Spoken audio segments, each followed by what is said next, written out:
يا شناوي يا شناوي، ده زميلك، يا شناوي ده زميلك في الاهلي، حبوا بعض يا اخي.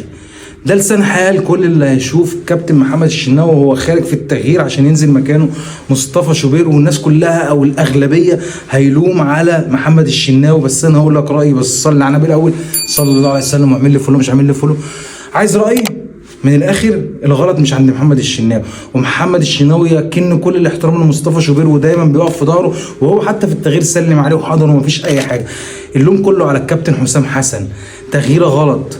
ليه تغير من كابتن محمد الشناوي؟ هو اصلا حارس بتاعك الاول، وهو لو انت في ماتش ولعبت ضربات جزاء هو اللي يبقى الخيار الاول، وهو احسن حارس في مصر بيلعب ضربات جزاء بعد محمد عواد بصراحه.